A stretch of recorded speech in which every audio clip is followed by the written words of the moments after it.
the word competition comes from the Greek word competir, which means to make one better. So it is, in essence, a collaboration between you and your opponent or your competition, however you want to phrase it, you're collaborating to get better, okay? To use the fact that the person to the lane to the right of me and the person to the lane to the left of me is not there just to be somebody who's a formidable opponent that gives me butterflies and makes me all nervous, but actually to motivate me to run my best. I'm excited for you to see this week's episode, but before we get to that, I have a message for you.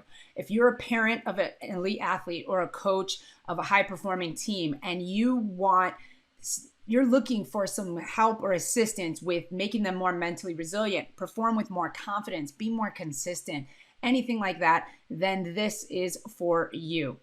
I have an 8-week program all designed to address exactly that, to help your athlete be at their best on a more consistent basis and not get tripped up by those little voices in their head and getting down on themselves for mistakes, but performing like we know they can. So what I want you to do is don't delay, just grab a time on my calendar through this link and let's set up a time to talk about your specific situation and how what I'm offering in my 8-week program can help. Okay? So it's bryndrescher.com/free consultation. So click this link, grab a time on my calendar. I look forward to talking to you. And now on to this week's episode. Welcome back, everyone, to another episode of the Mental Advantage podcast. This is your first solo episode that is not a recap of 2022. I hope that you are going to like, comment, and subscribe if you haven't already, because we've got an episode in store for you. As an athlete, as a performer, as a high performance athlete, you want to win. I mean, it's a given. Who doesn't want to win? Everyone does. However, today's topic is all about how we really want to win the right way instead of just winning for winning's sake. Have you ever heard of a Pyrrhic victory? A Pyrrhic victory?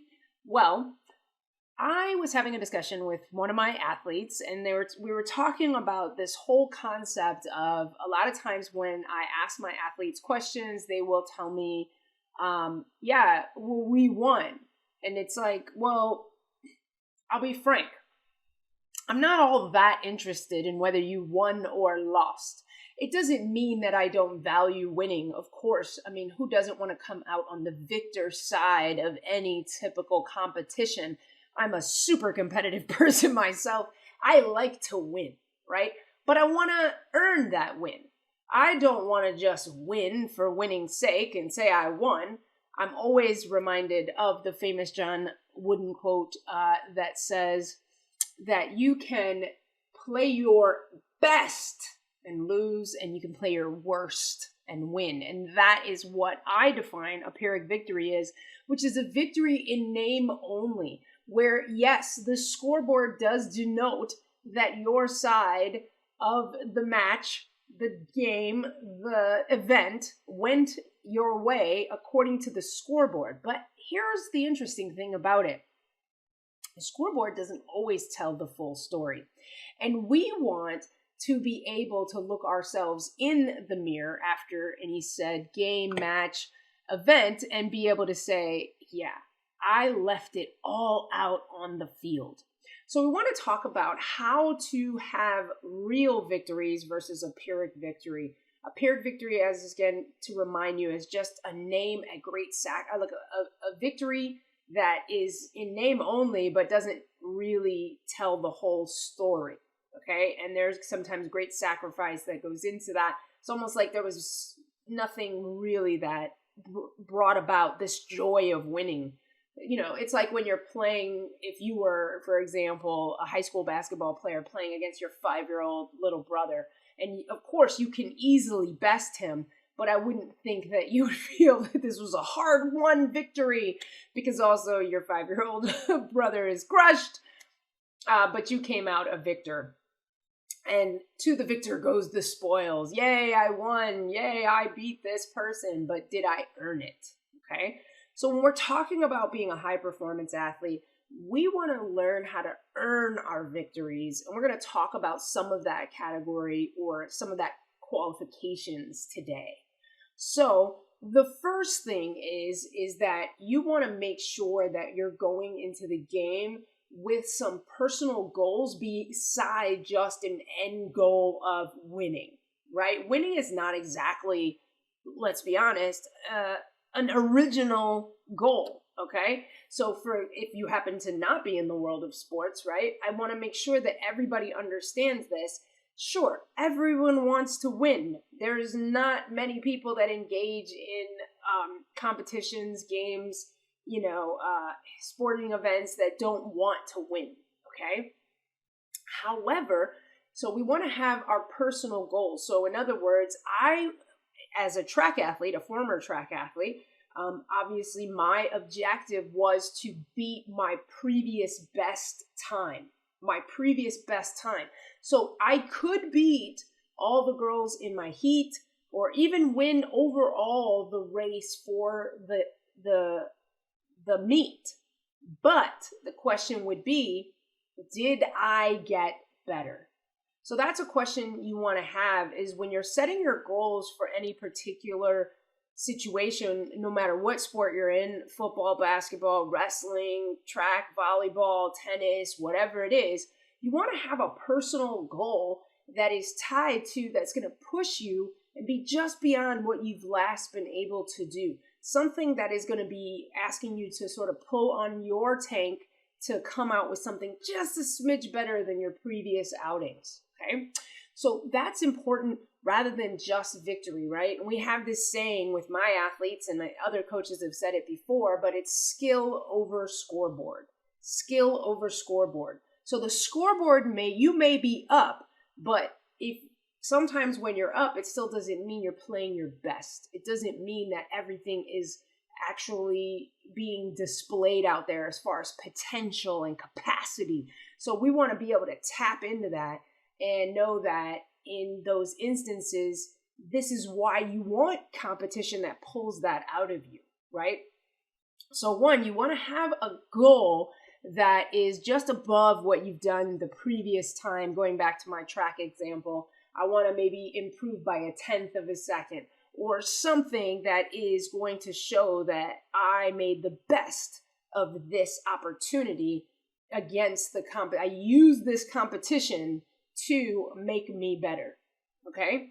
And I think the other thing is you want to look at the word competition comes from the Greek word competir, which means to make one better. So it is, in essence, a collaboration between you and your opponent or your competition, however you want to phrase it, you're collaborating to get better, okay? To use the fact that the person to the lane to the right of me and the person to the lane to the left of me is not there just to be somebody who's a formidable opponent that gives me butterflies and makes me all nervous, but actually to motivate me to run my best, because together there's going to be a specific outcome. And it is not whether I win or they win, or I lose and they win, or however you want to phrase it,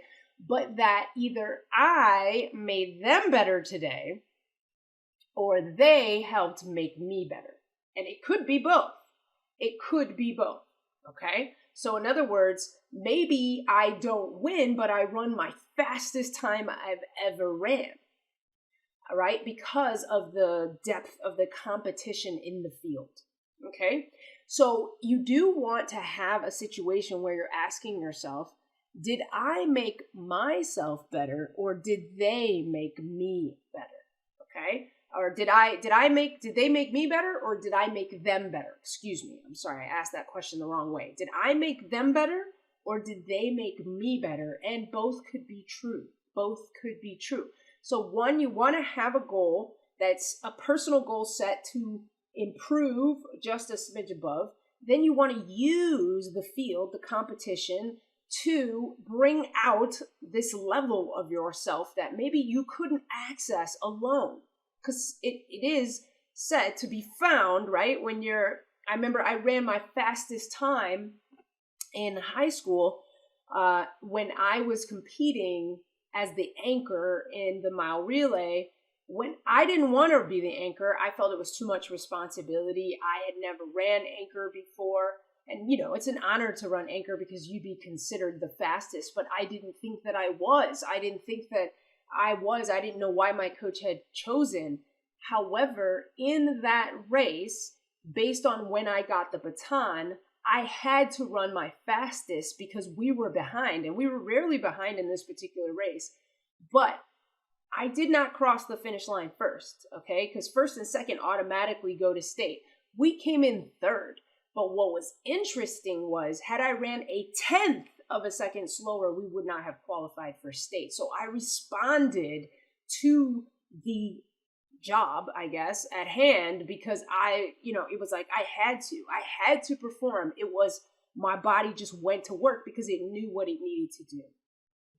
So you want to get into a place where you're using your competition to pull that out of you, okay? And then the third thing about not having a Pyrrhic victory is to know that it's not always going to result in a victory itself, okay? Sometimes you're not going to win, and you have to be okay with that. But as long as you're improving, then you know what you're capable of. You start to find and unlock new levels and layers of this process, and you have the ability to sort of evaluate how am I setting my goals? How am I going out and playing, right? Am I just playing to win or am I playing to get better? My main objective every time I walk onto the field, the ice, the court, whatever, should be to be the best me that I can be, right? And then help up-level all those around me to do the same, right? I want you to bring your A game today when you're up against me so I can either beat you at your best or at least stop you in the process, right? To be able to have the honor of saying, if it were playing basketball, for example, like you got to go through me to get to that basket, and I'm going to make you earn every point that you score tonight, right? I'm going to make sure that I'm going to make it my business to stop you from having your best night ever, right? And in that, I'm going to have to tap into a part of me, right? A lot gets revealed in a person through that competition. So we don't want any more Pyrrhic victories. We don't want those, okay? It's not about just winning. It's about defining your own wins. Defining your own wins so that you have the ability to really look yourself in the mirror and say, not only did we win, but we were our best in that process. So I'm looking at you to start to look at yourself and say, okay, again, right? What is the objective here? And again, don't say just to win, or if it is, just know that's already a given, so you don't need to state it, okay? Like, yeah, we're going out, we're going to win tonight. So in other words, my goal is to best my last time out. So for example, if I'm on the defensive end of the court, then maybe I want to make the most stops. If I'm on the offensive, I want to score the most or have the most assists. All right, so I have an objective here, and I want to have these levels based on the data that I've had in the past of what's possible for myself, and then I want to up-level my goal just a smidge so that I can see what else I'm capable of, okay? Then I want to know that this is about you coming and bringing your best, right? So that I'm, basically either there's only two objectives here, right? Either I'm making you better or you're making me better, or we're both making each other better. Either case, we're going to have the best matchup ever.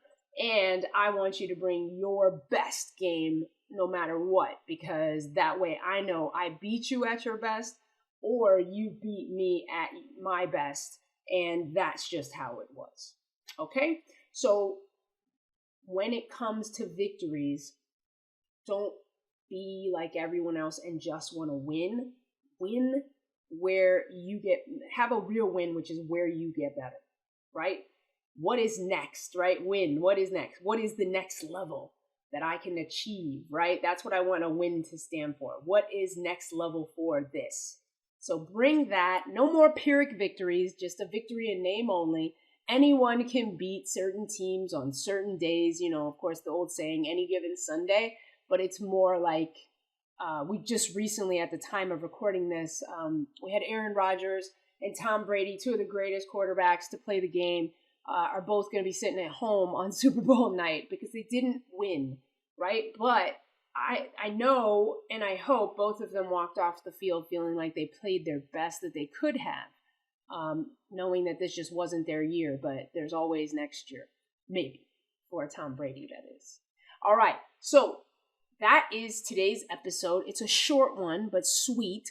We're talking about Pyrrhic victories, and we don't want them anymore. We want to win, and we want to win well, and we want to win we want a personal win, not just scoreboard win, right? Skill over scoreboard.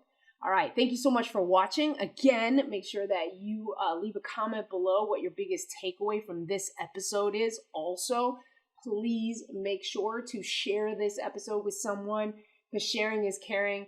Like, comment, subscribe, all that good stuff. And we'll see you in the next episode next week when we have another powerhouse guest coming at you. Talk to you soon.